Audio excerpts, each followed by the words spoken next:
Okay, and welcome forward, U.S. Virgin Islands Chess, ISV International, and U.S. Virgin Islands Chess Federation students and players, coaches, trainers, admins alike, and everyone. Guys, welcome back to the playlist. And this is a video that I needed to revise and edit for the Olympiad playlist and the alongside the Spring Festival that we had in 2022 during the summer with the Puerto Rican exhibition.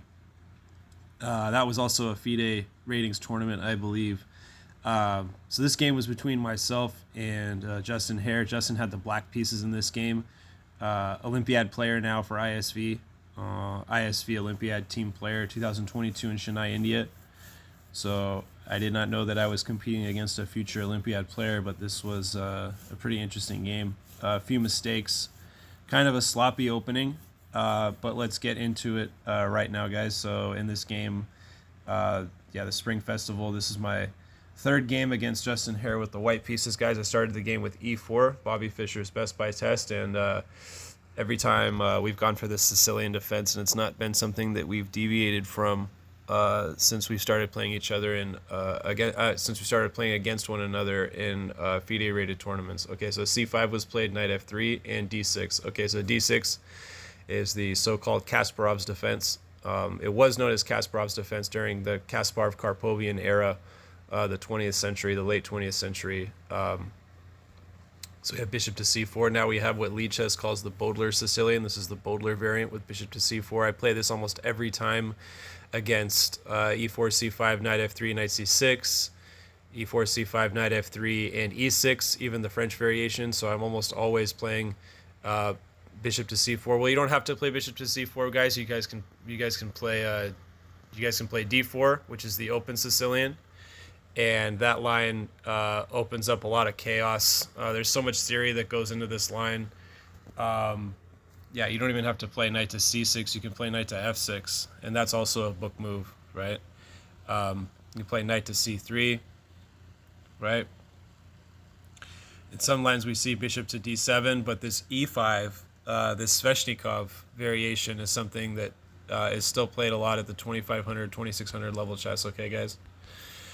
Okay, so none of that happened in the game. We just saw knight to f6, which I still like. I think knight to f6 is still best after bishop to c4. I think that's one of the best responses that you can give to the Bodler Sicilian if you're playing with the black pieces against someone and you decide to go for this Sicilian line.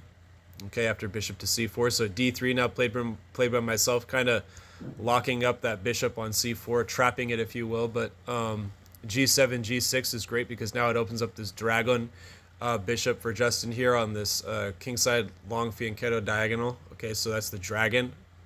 Okay, so this is what was played in the game, bishop to g7, the dragon variation, and knight to c3 and short castles.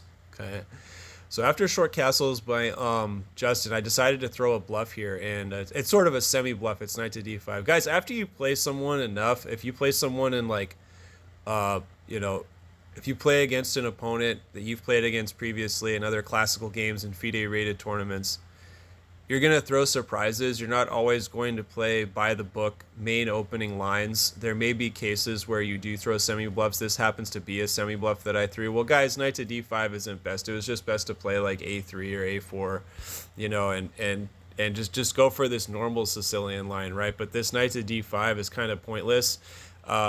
It's basically, just almost like a nothing move, but it's necessary in some cases, like I said, if you've played someone on multiple occasions in multiple classical time control variants of a FIDE tournament. It's just important to do it. You guys will understand when you guys start playing more FIDE-rated tournaments and you get your FIDE rating, and you'll understand tournament chess, a little better. Okay, so knight to c6, further a3 and a6. Okay, so Justin's just doing all the right things in this Kasparov's defense. Okay, he's doing everything right. Rook to e1 and b5, right? So immediate shot going after the light square bishop. Well, we're going back to a2 in this position. And knight to d7, c3, slow playing it and rerouting the kingside horse to e5, which I kind of like. I mean, I'm not like really interested in it, but it's nice. Bishop to f4 now. What would have been a London system with d4, right? But but it just puts more pressure on e5, and I thought that it would, at least put up a fight in the center of the board. So as a response, g4 came. Okay, so now there's a real emphasis here on f3. So instead, I just decided to go ahead and give up the dark squared bishop. And in this position, Justin recaptured on e5 with the c6 knight, not the bishop. If bishop captures, then h3 can be played. If takes. And I think that white is still doing well. There's a weakness here. White's king is safer. I have a queen on f3. Sure. Well, if you go over here, well, if you go e6, I'm going e3, and I mean, what's happening with the c6 knight, right? I mean, everything's pretty much taken care of here. I really think, any queen move here is good. Queen to e7, and I think we could continue with the game. I'll play knight g4. You might play bishop h8, and the game can continue. Okay, but we didn't see that in the game. Instead, we witnessed knight e5. Knight captures on e5. Okay, so now the problem is f3. Obviously, there is no recapture here because that hangs the queen. Okay, so none of that works. That just loses immediately. That's a very elementary error. So instead I played knight to e3, and knight to e3 is really convenient in this position. Not only does it open up this long-range diagonal on the a2 bishop to f7, but it also creates an attack here. Knight f3 check was played in the game by Justin, and after g captures on f3 and bishop to h5 and knight to g4 was the whole point of a better knight course for white. So the story of this opening is both players were trying to reverse and throw each other off with horse maneuvers and rerouting courses for the horses, if you will. Okay, so that was the story of this opening in the Sicilian defense in the first 15-16 moves, guys. Your host, Colin Heim, U.S. Virgin Islands International. And let's continue with the game if you guys would like. I will continue with this game. I will finish it after knight to g4. I happen to like my position after knight to g4. I liked where this was going. Queen to d7, obviously the best move. Now just putting a double attack and more emphasis onto the supposed weakened king side by white. But guys, just h2, h3 in this position. And again, I like myself here. Well, if captures, then I just take with the g pawn, the f pawn. F takes on g4, excuse me. And now we're doing pretty well. White's ready to expand on the king side there. And if I just play rook e1 again, let's say he goes for rook to e8. Okay, well there's this, right? Rook to c8, and although it does look pretty even, f4 is coming. If takes. And I just like where I'm going. I think that the d5 bishop is better than this g7 bishop. So let's continue with what happened in the game. So h3, queen d7, king h8, king h2. Well, Justin wants to get off of this long diagonal here. We keep pointing out f7, the diagonal. So the engine says that yes, king h8 is a must. It's just a matter of time and the player's decision in time and space when it's best to go for h8 here.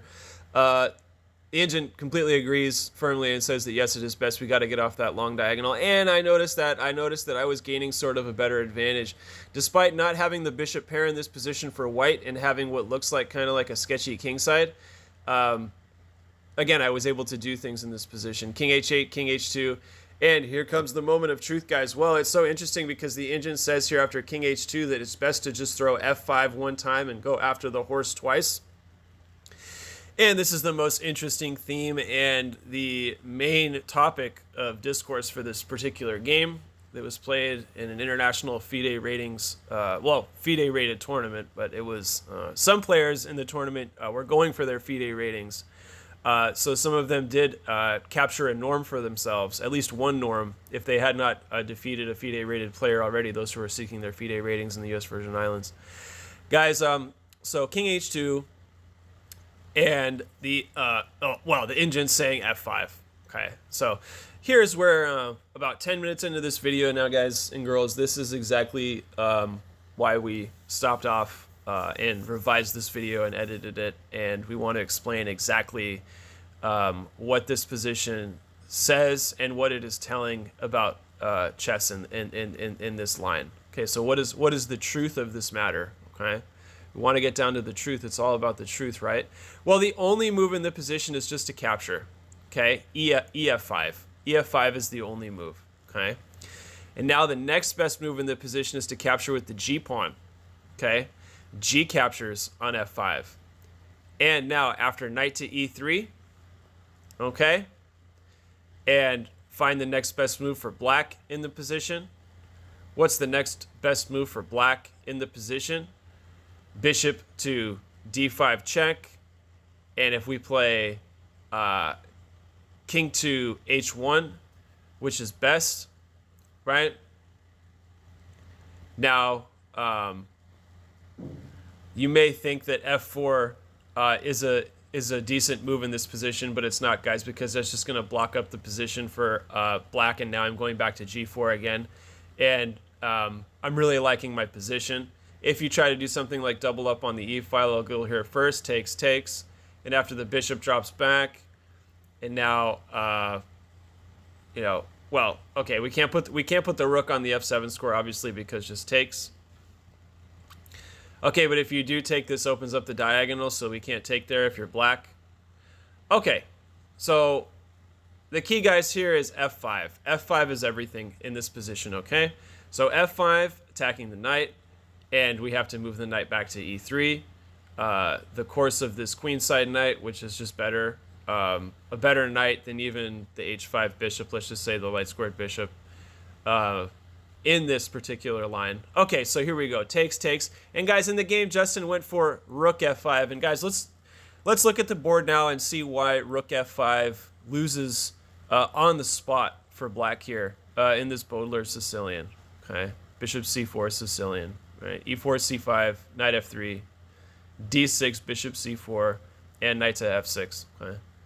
Okay, guys, well, if you just use your eyes and scan the board, you'll see that, yes, pick up the bishop, and E6 square is enough. All right, we have a double attack now on the queen and the rook, so we're going up in exchange. Bishop E5 check, as we showed in the previous line, right, because the king is on H2 now. Yes, we went over a previous line where that worked. Well, guys, find the best move for white in the position after I give everyone a couple of seconds. Well, you don't even have to capture with the knight here. That would actually be a big no-no. Guys, you could just capture with the rook one time, okay? Rook E5.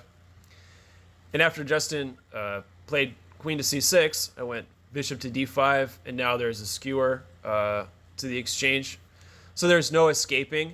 There's no time to capture the rook here because the queen hangs. You have to move the queen again. So Justin went back to E8 square. I captured on E8 just for fun. Well, it was better just to capture here, and after takes, now I can capture here, and after you capture, well, I'm just moving the knight to H6, and there is virtually no harm done. This pawn's under attack, so now if you try to defend, well, I'll just get up to E2, you defend, double attack, push, and yeah, just go up here, right, push again, push up, and if attacking over here, go over here. Okay, we understand the idea. Okay, all right, so instead queen A8 and rook to E3 was the follow-up after the captures line, bishop A8, queen A8, right? So queen C6, queen E8, bishop A8, queen A8, and rook to E3. And just defending twice now, the attack from the F5 rook as well as the A8 queen, okay? All right, guys. So d5 is a response, queen to e2, and d4. Okay, so rook e7, and this is going to be all over. If you just count the material, guys, after g5, white is just up an entire rook for no compensation. Black just blundered f5, gf5, rook ef5, rook f5. Okay, so this is just showing the complications. Okay, check, right? King g8, queen g5 check, bishop g6, knight h6 check, king h8, and queen e5 check to the king again. Well, I found that after queen f6 and queen to b8 check that there were no mating nets in this position. I was getting a little frustrated here, so after Justin played the only move, queen f8 check, rook f8, and king to g3. Well, this is fine now, chopping. cd4, rook d7, bishop d3, rook d4, bishop c4, and rook from a to d1. Now Justin's just attacking the pony. Well, drop it back, check, back rank again, bishop f7, king h2, h5, knight e5, rook f6. Now I can give back the exchange. And after king f7 and rook 8, guys, that was the end of the game. Okay, so let's go back to the moment of truth, so to speak. And let's talk about what would have happened had Justin not have captured with the rook. Okay, so again, guys, I can't get out of this. There's no available moves. You have to capture. See, even the engine at this point is saying either E captures on f5 is a really good move or a really bad move. That's what the gold bracket stands for in the square. Okay, so takes, and now we take with the G pawn. Again, knight e3, only continuation, and it's recommended that you play bishop e5 check one time. I'm going to h1, and there's some pretty good there's some pretty good moves here for black. It's just a matter of taste, I guess. What do you want to do in this position? Do you want to move a queen or a pawn or a rook? What's the case? Okay, so this is how the game would have continued. Again, if you go for rook to g8, I'll come over here. Takes. You wouldn't take because that would give me an advantage, but I guess we would face off our rooks against one another. Even instead of swinging the rook in this case, I might even just play d4 one time. I think the engine likes this. Yeah, takes.